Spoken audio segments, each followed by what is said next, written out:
बिस्मिल्लाहिर्रहमानिर्रहीम। अस्सलाम वालेकुम। उम्मीद करता हूँ आप तमाम लोग खैरियत से होंगे। आज की वीकली रीकैप की वीडियो बड़ी ही इम्पॉर्टेंट है और इम्पॉर्टेंट इस तरह से है कि आज की वीडियो के अंदर हम कुछ सेक्टर्स को डिस्कस करेंगे। इन्फ्लेशन और इंटरेस्ट रेट के हवाले से भी बात करेंगे, ऑयल सेक्टर के हवाले से भी बात करेंगे, सीमेंट सेक्टर के हवाले से भी बात करेंगे और मार्केट को मल्टीपल टाइम फ्रेम के ऊपर डिस्कस करेंगे। साथ ही साथ हीट मैप भी डिस्कस करेंगे और कुछ इम्पॉर्टेंट डिस्कशन करेंगे, खास करके एक सवाल के बारे में।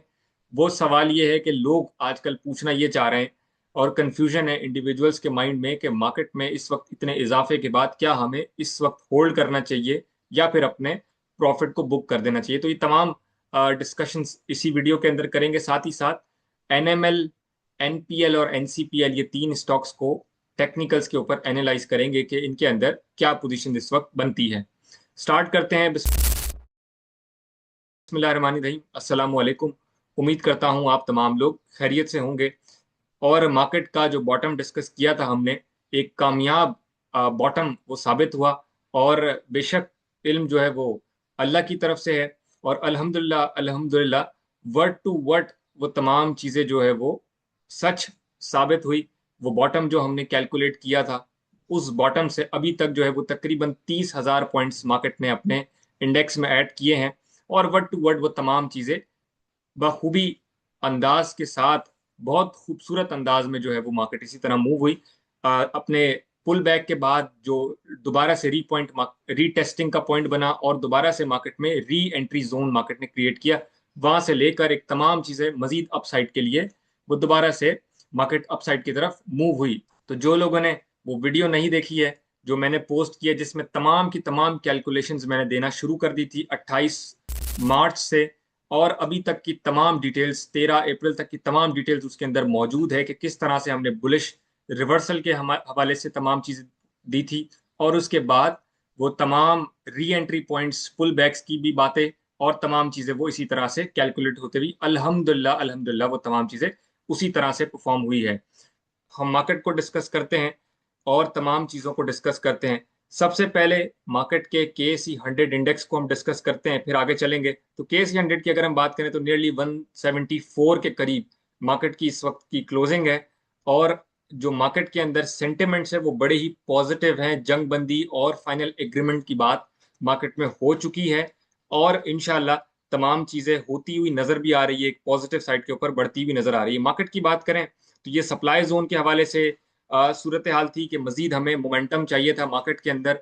और छोटे टाइम फ्रेम 5 मिनट, 15 मिनट और आवरली के ऊपर हमें जो बेरिश फॉर्मेशन नजर आ रही थी, वो बेरिश फॉर्मेशन को बदलने की जरूरत थी। और वो बेरिश फॉर्मेशन के बाद एक तेजी के साथ एक अच्छी खासी बाइंग मार्केट में दरकार थी, जो कि हमें नजर आई फ्राइडे वाले दिन फर्स्ट हाफ में ही। और मार्केट जो है वो अपनी डाइवर्जेंस को बेरिश टू बुलिश करते हुए एक अच्छा मोमेंटम जमा करते हुए तेजी के साथ अपसाइड के ऊपर मूव हुई और बड़ा ही शानदार मार्केट ने इजाफा किया है।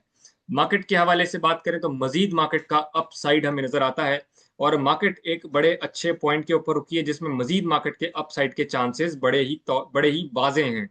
और मार्केट के पास जो फिर अगली जो रेजिस्टेंस आएगी, जो कि एक मेजर रेजिस्टेंस के तौर पे साबित होगी, जिसका एरिया मार्केट में समझ आता है 176 से लेकर 179,300 का। ये जो एरिया आप लोग देख सकते हैं कि अपसाइड पर एक ब्लू बॉक्स है, एक ये ब्लू बॉक्स था सेलर्स का एरिया, सप्लाई जोन का एरिया। इसके बाद अब जो है वो 176 से 179,300 का एरिया है, जहां पर एक सप्लाई जोन मौजूद है, जहां पे सेलर्स मौजूद है। तो थोड़ी बहुत सेलिंग मैं समझता हूं आ सकती है, स्विचिंग स्वैपिंग यहाँ पर हमें नजर आ सकती है।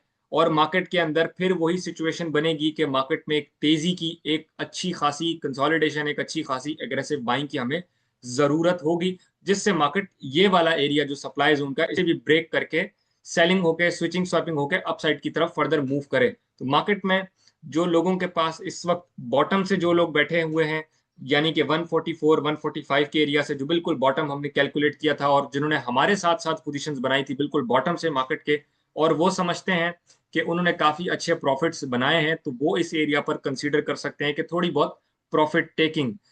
लेकिन जो लोगों ने पोजीशन बनाई ही कुछ महीनों तक होल्ड करने के लिए थी, यानी कि वो चाह रहे थे कि हम पूरी की पूरी बुलिश रैली को एंजॉय करें और पूरी की पूरी बुलिश रैली के अंदर हम स्टॉक्स को अपने होल्ड करके रखें, तो वो मजीद भी इसको कैरी ऑन कर सकते हैं, क्योंकि उनको जो रेट्स मिले हैं, यानी कि जिस तरह मैपल लीफ सीमेंट है वो 71 का बॉटम लगा के फिर मूव हुआ था, अभी नियरली कोई 94 95 के आसपास उसकी क्लोजिंग नजर आई होगी। तो यहाँ पर एक इतने अच्छे खासे इजाफे के बाद उनको चीजें नजर आई है, तो इतना नीचे दोबारा से वो रेट्स उन्हें मिलने वाले नहीं है। शायद कुछ अरसे दराज के बाद उनको ये रेट्स दोबारा से मिलें, तो फिर उनको जो है वो मैं समझता हूँ होल्ड करना चाहिए कुछ और अरसे दराज के लिए। लेकिन वो पोजीशन ट्रेड्स और इन्वेस्टर्स के लिए वो सुटेबल जगह थी जहां से वो बैठे हैं। तो जो लोग शॉर्ट स्विंग के ऊपर या इंट्राडे के ऊपर रिलाय करते हैं, तो इंट्राडे वाले तो स्विचिंग ऑलरेडी कर रहे होंगे, लेकिन जो शॉर्ट स्विंग के ऊपर रिलाय करते हैं तो वो थोड़ी बहुत क्वांटिटी में प्रॉफिट टेकिंग कर सकते हैं। ये आपके अपने ट्रेडिंग मेथड के ऊपर या अपनी इन्वेस्टिंग क्राइटेरिया के ऊपर डिपेंड करता है कि आपको इसमें कौन सा सूटेबल फैसला है जो आपको लेना चाहिए। इसके हवाले से ही मजीद हम बात करें तो ये सेलर्स का एरिया है, जहां पर एक छोटी मोटी सी मैं समझता हूँ स्विचिंग स्वैपिंग और प्रॉफिट टेकिंग नजर आ सकती है। ऑल दो मजीद मार्केट इससे भी ऊपर की तरफ मूव होगी, ये जरा इंपॉर्टेंट एरिया है जो कि मार्क करने की आप लोगों को भी जरूरत है। हम छोटे टाइम फ्रेम पे यानी कि 15 मिनट के टाइम फ्रेम के ऊपर आ चुके हैं। आप देख सकते हैं कि एक जबरदस्त गिरावट के बाद एक जबरदस्त इजाफा भी हमें मार्केट के अंदर नजर आया, और मार्केट ने जो है वो एक अच्छी खासी बुलिश रैली नजर आई, मार्केट में नजर आई। और मजीद मार्केट के अगर हम बात करें तो आप लोगों को ये ऊपर का टारगेट नजर आ रहा होगा 2,14,596 पॉइंट्स का, जो कि मैंने यहाँ पर जब मार्केट 1,91,000 के ऊपर थी और यहाँ पर लोग ये कह रहे थे कि ये तो शायद 2-3 दिन में मार्केट जो है वो इस टारगेट एरिया को हिट कर जाएगी, जब उस वक्त मैंने एक बात कही थी कि मार्केट जो है वो अभी एडजस्ट होगी, और मार्केट मजीद एक अच्छे खासे पॉइंट्स वाइप आउट करते हुए एडजस्ट हुई। और क्या खूब एडजस्ट हुई कि मार्केट ने इतना मोमेंटम अपने अंदर जमा कर लिया, क्योंकि हम जब मार्केट के टॉप पर थे तो मार्केट के अंदर मोमेंटम लूज हो चुका था, और इस मोमेंटम के लूज होने के बाद मार्केट ने पॉइंट्स वाइप आउट किए तेजी के साथ, और फिर नीचे जाके एक जबरदस्त कंसोलिडेशन जो कि हमें इंस्टीट्यूशंस की तरफ से नजर आई, और उन्होंने भी बॉटम के ऊपर सारी की सारी कंसोलिडेशन की। ये पूरे एरिया में कंसोलिडेट करते करते बॉटम तक उन्होंने कंसोलिडेट किया, और मार्केट बखूबी एक अच्छे खासे अंदाज के साथ जंग बंदी की खबरों के बाद मार्केट अच्छे खासे तरीके से मूव हुई। तो मजीद ये वाजे हो चुका होगा लोगों को कि मार्केट में किस तरह से मार्केट का पूरा एक साइकिल चलता है, जिसमें इकोनॉमी के अंदर आपकी स्टॉक मार्केट भी उसका पार्ट है चूंकि, तो इसके अंदर भी अप्स एंड डाउन इसका पार्ट होते हैं। और जो लोगों ने वो 28 मार्च से पहले भी पूरा ही रमजान का महीना तकरीबन कोई 1.5-2 महीने तक मैं काफी सारे स्टॉक्स के ऐसे एनालिसिस पेश करता रहा जो कि डिमांड जोन्स और ऐसे एरियाज बताएं जहां पर इन्वेस्टर्स और नए कंसोलिडेट करने वाले लोग या फिर एवरेज करने वाले लोगों के लिए वो पोजीशंस बड़ी ही शानदार और बड़ी ही जबरदस्त पोजीशंस थी। तो उससे भी मैं उम्मीद करता हूं काफी सारे लोगों ने फायदा उठाया होगा। मार्केट के वीकली स्ट्रक्चर के ऊपर जाएं तो वीकली के ऊपर आप देख सकते हैं कि मार्केट काफी बुलिश है, और इस वीक के अंदर मार्केट ने तकरीबन कोई 6,500 पॉइंट्स ऐड किए हैं, जबकि इससे पहले वाले वीक में मार्केट ने कोई 16,800 पॉइंट्स ऐड किए थे। तो अच्छा खासा मार्केट के अंदर हमें इजाफा मिला है, और मजीद भी आगे इजाफे की उम्मीदें बरकरार है। नेक्स्ट वीक साथ साथ याद रखिएगा कि जो नेक्स्ट वीक है जो शुरू हो रहा है वो रोल ओवर वीक है। रोल ओवर वीक नए लोगों के लिए बताता चलूं कि फ्यूचर कॉन्ट्रैक्ट्स की सेटलमेंट का वीक होता है, जिसमें जो भी लोग फ्यूचर कॉन्ट्रैक्ट्स में काम करते हैं उन लोगों को अपने कॉन्ट्रैक्ट्स सेटल करने होते हैं, जो कि अप्रैल का मंथ चल रहा है। तो अप्रैल कॉन्ट्रैक्ट्स सेटल होंगे तो उसकी वजह से भी थोड़ी सी प्रॉफिट टेकिंग और सेलिंग नजर आती है। तो ये भी जरूर आपने ध्यान रखना है। और शॉर्ट सेलिंग मार्केट के अंदर हुई भी होती है, डिपेंड्स ऑन कि डेटा क्या कहता है हमें। तो इस वक्त जो डेटा है वो बाइंग की साइड के ऊपर है, चूंकि एक अच्छे खासे इजाफे के साथ हुआ है तो बाइंग साइड के ऊपर है, तो छोटी मोटी सी प्रॉफिट टेकिंग हम एक्सपेक्ट कर सकते हैं कि नेक्स्ट वीक में थोड़ी बहुत नजर आए। ऑल दो पॉजिटिव सेंटिमेंट्स हैं, मार्केट के अपसाइड हॉल्ट की बातें भी चल रही है, लेकिन मैं इतनी एग्जैजरेशन के साथ बात नहीं करूंगा। मैं लेवल टू लेवल लेकर चलता हूं, और लेवल टू लेवल ही बात करता हूं बड़े एक कैलकुलेटिव अंदाज में, जो कि मेरा एक अंदाज रोजमर्रा का होता है। तो उसी अंदाज में हमने रहना है, कैलकुलेटिव वे में चलना है, कोई एग्जैजरेशन नहीं करनी है। इंशाल्लाह मार्केट जो है वो एक हॉल्ट दे, और जिन लोगों के पास स्टॉक्स है उनको एक अच्छा फायदा हो। मैं भी तवक्को करता हूं, मैं भी स्टॉक्स मेरे पास भी हैं, मगर एग्जैजरेशन हमें नहीं करनी, हमें कैलकुलेशंस के साथ स्टेप टू स्टेप चलना है। तो मार्केट के अगर हम मंथली कैलकुलेशंस पर जाएं तो मंथली पर भी मार्केट ने एक अच्छा खासा इजाफा किया है, जो कि 25,195 पॉइंट्स 70 पॉइंट्स का बनता है। तकरीबन कोई 17% मार्केट ने अप्रैल के मंथ के अंदर अपसाइड शो किया है। आगे हम चलते हैं, मार्केट को जो डिस्कस करते हैं वो पॉइंट्स कंट्रीब्यूटर्स में डिस्कस करते हैं, जिन स्टॉक्स ने मार्केट में पॉइंट्स अच्छे खासे हद तक ऐड किए हैं। तो हम अगर डे की बात करें तो यूबीएल ने सबसे ज्यादा पॉइंट्स ऐड किए हैं, और यूबीएल के बाद NBP, PPL, OGDC, Lucky, HBL, BOP, Hubco, Engro H, bank लबी, ऑनवर्ड्स पूरी लिस्ट है। तो ये सारे ब्लू चिप स्टॉक्स हैं।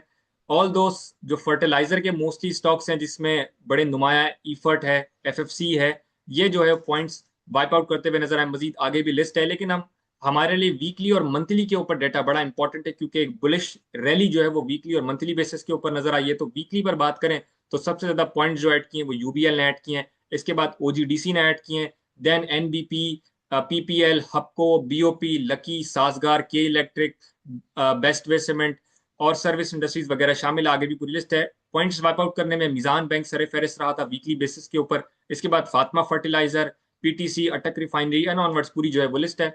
अगर हम मंथली बेसिस की बात करें तो मंथली बेसिस के ऊपर ओजीडीसी सरे फहरिस्त रहा है पॉइंट्स ऐड करने में, और शानदार इजाफा, और तकरीबन ओजीडीसी अपने ऑल टाइम हाई की तरफ मौजूद है, और मैंने इसका एनालिसिस भी कुछ दिनों पहले पोस्ट भी किया है। इसके बाद लकी सरे फहरिस्त, ओजीडीसी के बाद लकी रहा, उसके बाद UBL, Meezan, HBL, FFC, Mari energies, PPL, MCB, Fatima fertiliser, Hubco system, bank of Punjab, Fauji cement, national bank वगैरह शामिल है। पॉइंट्स वाइप आउट करने में नेस्ले, टीपीएल रीट, हम नेटवर्क और पाकिस्तान सर्विसेज शामिल है।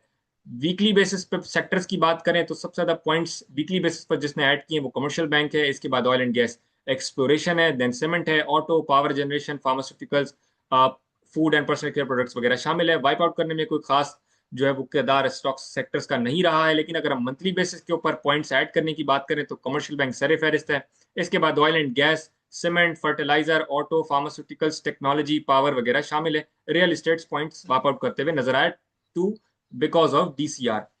अगर हम बात करें इन स्टॉक्स के अंदर की, तो मैं समझता हूं कि ये जो स्टॉक्स अभी मोमेंटम में हैं और पॉइंट्स ऐड कर रहे हैं, तो इन स्टॉक्स के अंदर भी मजीद कंसोलिडेट कर सकते हैं। ये मेरी तरफ से एक फ्रेंडली सजेशन है तमाम लोगों के लिए कि वो इन स्टॉक्स के अंदर जो पॉइंट्स ऐड कर रहे हैं उनमें भी काम कर सकते हैं। अगले टॉपिक की तरफ अगर हम बढ़ें तो मार्केट के अंदर सीमेंट सेक्टर की रैली, जो कि आप लोगों ने बड़े भरपूर तरीके से, मैंने सजेस्ट भी किया था, एंजॉय भी की होगी। सीमेंट सेक्टर की अगर हम बात करें तो सरे फहरिस्त रहा था सीमेंट सेक्टर, जैसे ही मार्केट ने अपने बॉटम से इजाफा शो किया था, तो सीमेंट सेक्टर उसके अंदर बड़ा ही एक कलीदी किरदार, बहुत ही एक अहम रोल प्ले किया था सीमेंट सेक्टर ने मूव होने में और मार्केट को अप साइड पर ले जाने के लिए, जिसमें लकी, एमएलसीएफ, डीजी खान और फौजी सीमेंट शामिल है, जिनका मार्केट के बुलिश रिवर्सल शुरू होते ही एक सेल्स डेटा आया था जो कि मार्केट में सीमेंट सेक्टर के हवाले से बड़ा ही इंपॉर्टेंट था। वो सेल्स डेटा कुछ इस तरह से था कि जिसके अंदर इनकी लोकल सेल्स के अंदर गिरावट हुई थी। एक जनरल सेक्टर की हम पूरे बात करें, हम किसी स्पेसिफिक की बात नहीं करें, हम ओवरऑल सेक्टर की बात कर रहे हैं, तो सीमेंट सेक्टर के अंदर जो सेल्स डेटा था वो लोकल सेल्स में गिरावट, जबकि एक्सपोर्ट्स के अंदर इजाफा था। और ये कंपनीज जो मैंने चार रिकमेंड की थी तमाम लोगों को, वो चार कंपनीज एक भरपूर अंदाज में नजर आई और एक अच्छे खासी रिकवरी के साथ मौजूद है।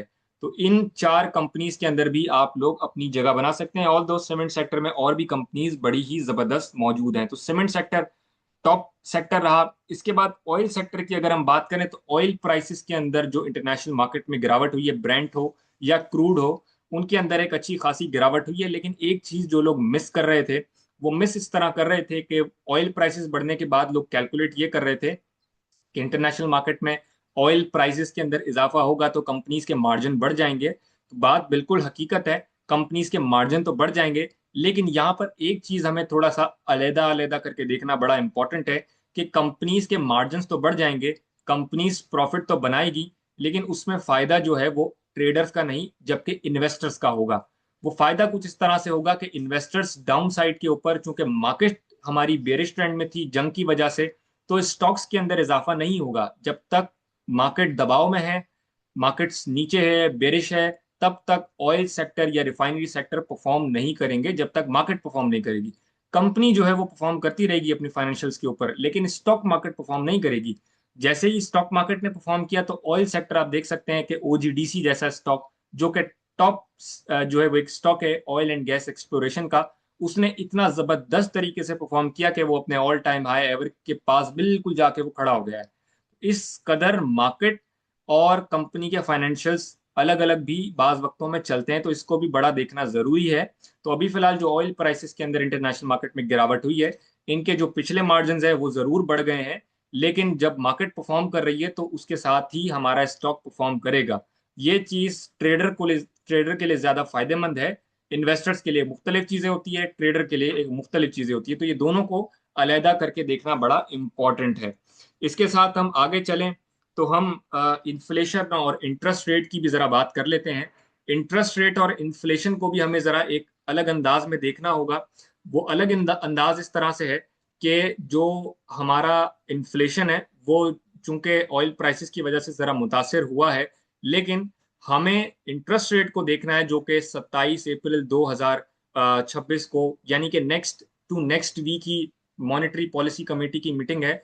और हमें इकोनॉमी को माइक्रो लेवल नहीं बल्कि मैक्रो लेवल पर देखने की जरूरत है, यानी कि छोटे लेवल पर नहीं, एक दुकानों की हद तक या एक एक दो इंडस्ट्री की हद तक नहीं, बल्कि पूरे मुल्क की इकोनॉमी को देखते हुए चलना होता है।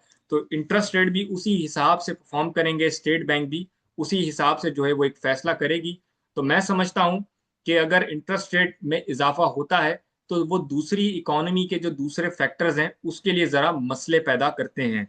तो इसको भी ध्यान में रखना जरा जरूरी है। बैंक्स के अंदर जो डिपॉजिट्स हैं वो ज्यादा हो जाते हैं, बढ़ जाते हैं, लेकिन इकोनॉमी के जो दूसरे हिस्से होते हैं जिस तरह से फाइनेंशियल मार्केट्स है या दीगर और मार्केट्स है, क्रिप्टो भी हमारे यहाँ जो है वो इस वक्त लीगल हो चुका है, स्टेट बैंक की तरफ से भी परमिशन आ चुकी है। तो इस तरह की तमाम चीजें हैं जिसको देखना बड़ा जरूरी है। इन्वेस्टमेंट्स रुक जाती है, इंडस्ट्रीज रुक जाती है जब इंटरेस्ट रेट बढ़ता है। तो ये तमाम फैक्टर्स भी काउंट करते हैं, और स्टेट बैंक और मॉनेटरी पॉलिसी कमेटी ये तमाम चीजों को देखते हुए ही इंटरेस्ट रेट को मेंटेन करना, बढ़ाना या घटाना के हवाले से फैसला करती है। तो मैं समझता हूं कि इंटरेस्ट रेट इस वक्त भी मेंटेन रहेगा 27 अप्रैल को जो मॉनेटरी पॉलिसी की मीटिंग है। ये मेरा जाती राय है, बाकी फैसला देखते हैं कि क्या होता है। मेरी जाती राय है कि ये अनचेंज ही हमें नजर आएगा।